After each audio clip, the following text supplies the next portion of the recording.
We in room one? Yes, you are in room one. Breakout room one is the how to effectively meet with legislators. I'm just going to give another second or two for people to join. I am recording. See, it's recording for those that will be able to watch this replay later, or watch as a replay later. So I'm going to also share my screen. So give me a moment.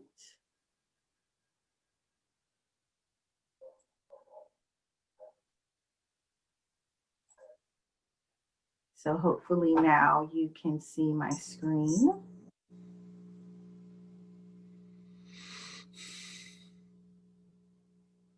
And I'll just give it a few more minutes for people to be able to join us. Hi, other league members. Wonderful to see everybody. Hello. Hello. So this is the, again, hopefully you see the screen, and the screen reads how to effectively meet with legislators. Key goal here is to override the veto. We'll start now, in fact. I think everyone has joined. Will these be available to us after you show them to us, or should we take notes? This will be available to you after the entire event is over.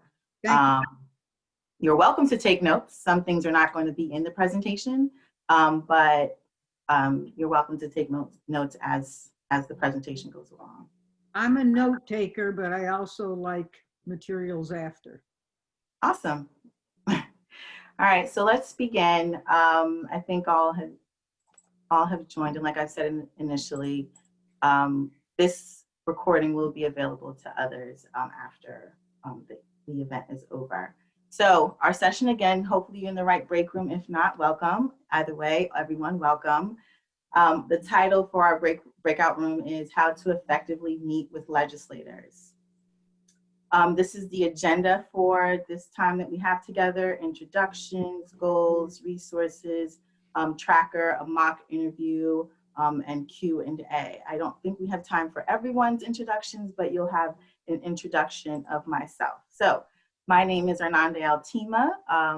I am the Policy Director of Special Populations at Mental Health Association of Maryland. I have the wonderful opportunity to work for them. It's a wonderful organization. The other part I wanted to mention, I do believe at the beginning of Joe's presentation, he noted that I am also a co-chair of the Blueprint Coalition. So it's wonderful to work alongside him as well. The important thing I wanted to mention here is I've had an opportunity to work for a state senator for 4 years. I was her chief of staff. So I met people, her constituents, and so I can also answer any questions or you may have about doing this. And so I'm very overjoyed to be able to deliver this presentation, because I think this is so valuable in our effort to override the veto. So the goals for today, you will leave today's breakout with the following: an understanding of how and why to meet with legislators, and tools and resources to immediately begin meeting with your elected leaders.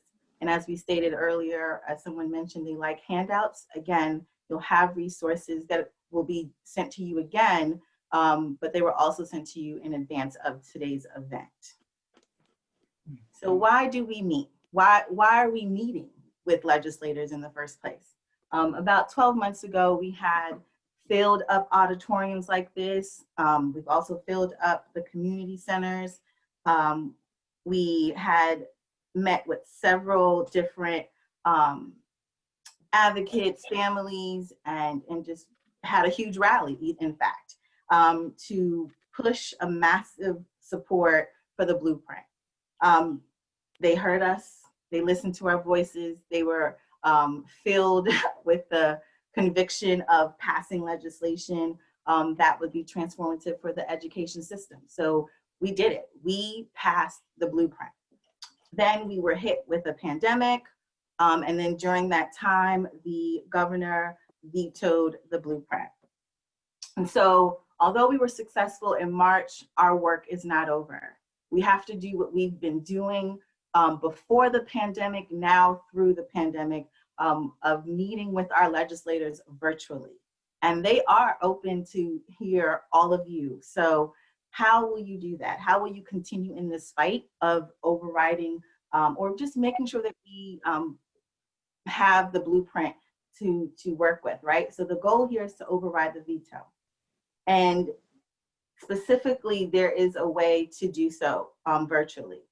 And that is step one. You as a constituent will contact your elected leader in the General Assembly to request a meeting. You have this link here to figure out how to sample your email, how to write your email, how to set up a video conference with them. If you're doing Zoom right now, you have a familiarity with how to set up a video conference right now, so that you're ahead of the game. The other thing that you'll just have to be concerned with is the email language. And so we get samples to that. There are resources for those kinds of things. And here is where you'll find it. Step two is you'll prepare for the meeting. Lawmakers sometimes can have a little bit of appeal to them that might be intimidating or friendly. You don't know who you're going to encounter. And so as you as a constituent, you like to have a little bit of prep work done so that when you're meeting with them, you can get through that meeting and really hit your points that you want. So here's a sample agenda, sample questions, and links to common rebuttals, things that they might say that might confuse you or might go against what you're trying to achieve, which is to override the veto. The third thing, step three, is to have the meeting. Is you'll have a conversation with the elected official. You won't have an interview with them. You'll just have a conversation with them to really talk to them. Like I said, when I was working with the senator, I really observed how people were so successful by just having a natural tone with the legislator, natural speech with them. And that was helpful because it kind of put everyone at ease and created some type of rapport. So I think that's your best angle. And if you do get a little flustered in the beginning, you'll get into a rhythm eventually. So again, step three is to have the meeting. And then step four is to follow up. We're asking everyone who is meeting with legislators to let us know, inform us, so that we can also are aware of the public's support of how they are really, who they're meeting with, when they're meeting with them, and maybe even share how the meeting went. So we will be, we have this email here, lawmakermeetingfollowup@gmail.com, where you can summarize your meeting, and also, send the lawmaker an email, follow up, remind them of what you discussed, remind them of what you are looking for them to do. And that is, again, to override the veto. I hate to be repetitive, but I just want to make sure the goal is clear and you know exactly what these resources here are doing for you and what the goal is. Again, these resources are here to help you as you meet with legislators to override the veto. Moving a little quickly, I apologize because we do have a mock interview, and I want to make sure you see a simulation of that. And again, this tracker here, please use this tracker, is how we'll know who is meeting with who and know that meetings are happening. Okay, tools. This is the sample email language I mentioned in the prior slide. This is how you can send your email to delegate or a senator. You have a video link on here, how to set up a Google Meets or Uber conference, a sample agenda, kind of helps you in planning. Again, preparation is key when you're thinking about the meetings. This is a sample agenda of how you can go through that meeting when you're meeting with them. Talking points are right there and rebuttals. Sorry for this portion that keeps coming up. Again, talking points here.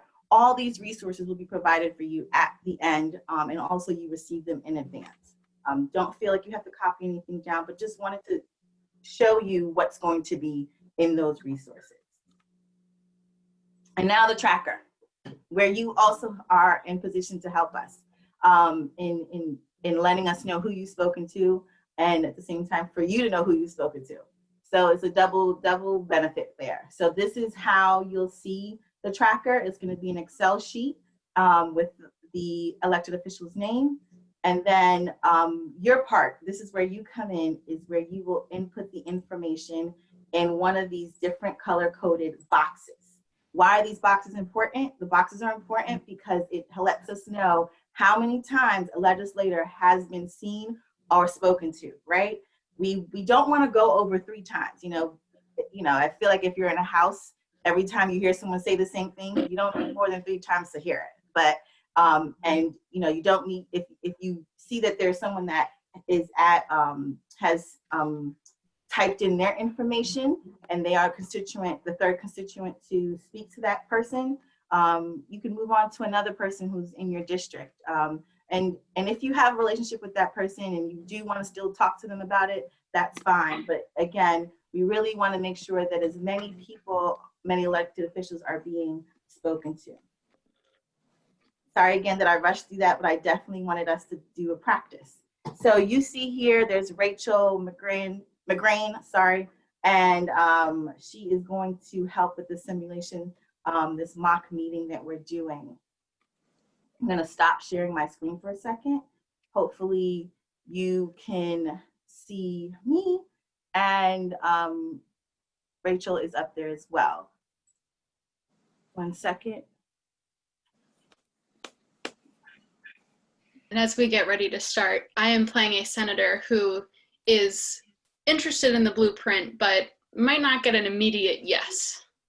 So sometimes you'll talk to a senator or a legislator and get, yeah, totally on board, done, that's easy. This is the kind of next level, a little bit of resistance. Exactly. Thank you, Rachel, for sharing that and giving them a little sneak peek into what might happen. So I will begin. Again, those resources are going to be given to you of how to have this conversation. So my apologies.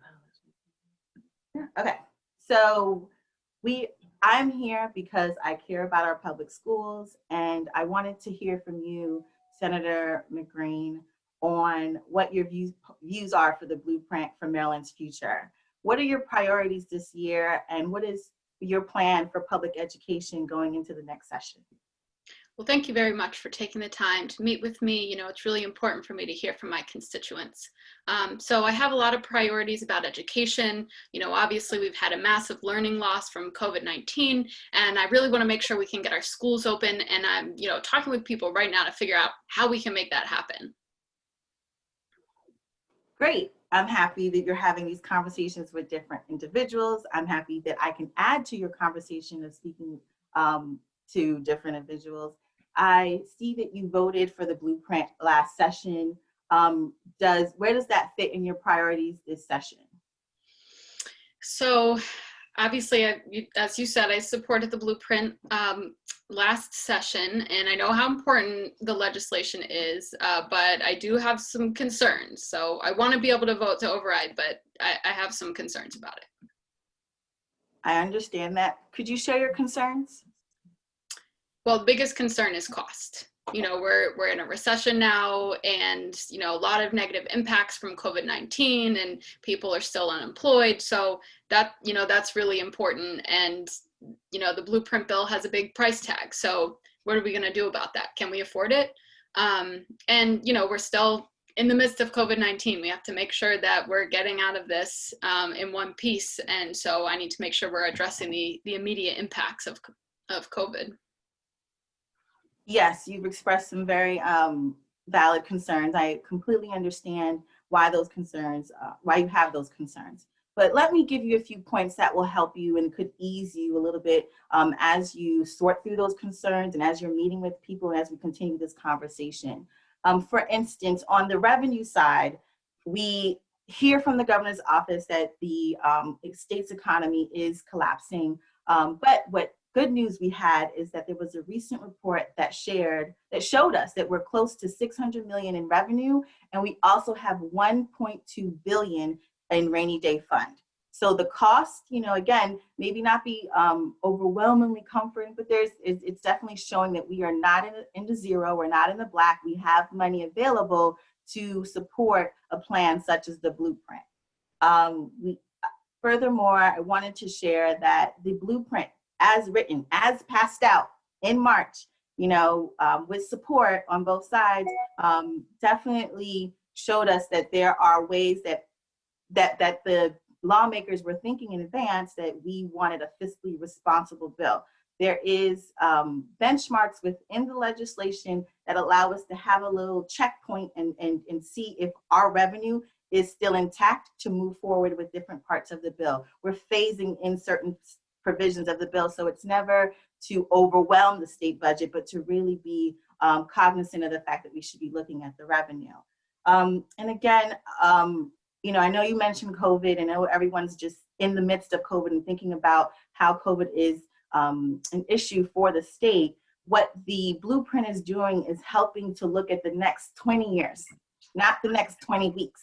We're looking so far into the future with the Blueprint that that's how we can think about the COVID recovery. Hopefully, again, as you continue to think about this and think about the Blueprint, I am hoping what I said will lead you towards voting for the override. What are your thoughts? Well, thank you for sharing all that information. That's definitely helpful and some things I will consider. Not quite prepared to commit to a yes yet, but I want to get there. And we'll definitely look into all of the information you just shared. Well, thank you for being open and honest. If there's anything that I can do to help you as you make the decision, please reach out to me, Senator McGrane. Thank you very much. All right, we're closing in on on time, but I wanted to end there with my presentation. Questions? And I'm going to put a link in the box so we can return to the overall meeting.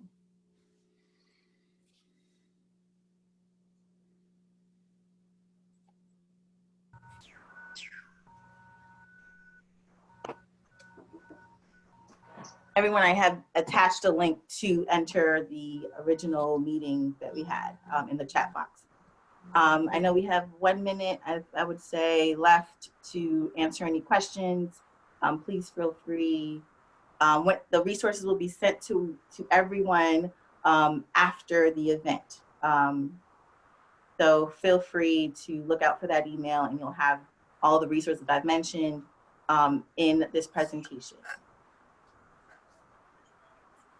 Will we get information about the fiscal, what fiscally is happening in the state? Because I'm not up to what's available fiscally, like you were talking about the money that's in the rainy day fund and all that. Will that be in the information we get?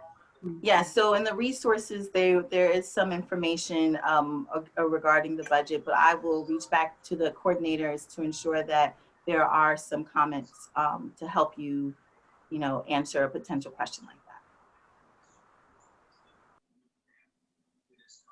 That was my question also, because I think the biggest pushback we're going to get is around funding. Right. Remember that, after many years, if this is fully implemented, it actually turns out to be a plus to the state's revenue. So it's long term. It costs something short term, but in the long term, there will be more tax dollars if this is fully implemented, which for those who are interested in money is important. That may be true, but unfortunately, a lot of legislators are short-termers, and they look at tomorrow rather than looking down the road. And if you look at that chart, I think it's like 25 or 30 years, it starts coming back. And I'm just wondering, how do we rebut that if they bring that up? There are a few rebuttals in the resources that you'll get again. And so what I will do is I will let the hosts know that there's more than one have asked about that kind of question and see if we can make sure that it's highlighted for you. But there are some rebuttals that you could be able to use. The main one is, what about their kids and grandkids? you know, do we want to leave them a bigger deficit, or do we want to leave them, you know, more positive tax, more positive tax base? And the more of us that say this to them, the better off we're, you know, if only one of us says it, it'll be dismissed. But if they start getting it and their colleagues start getting it, they go, hey, people are noticing long term. We don't need to acquiesce to their short term thinking. I agree. I very much agree. Can you share with us what the current vote count looks like? I mean, Okay. earlier it was said This- that the House is okay, but the Senate is more complicated. And you are correct in that statement, in the sense of the House may be able to push through an override, and then the Senate has a few challenges there. But I don't have a count.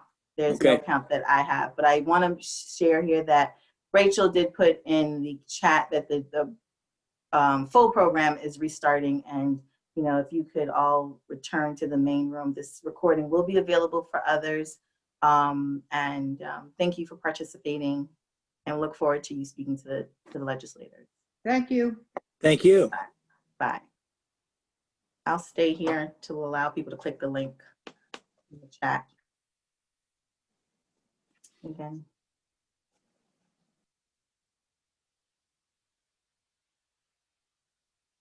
All right, so if you can click the link in the chat to return to the main plenary, that would be wonderful.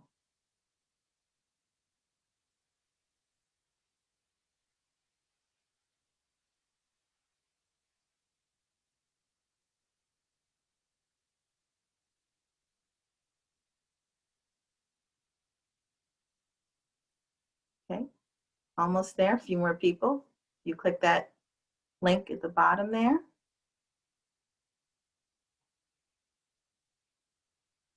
All right, Cheryl, I'm going to end this recording. Hopefully you do have the link. If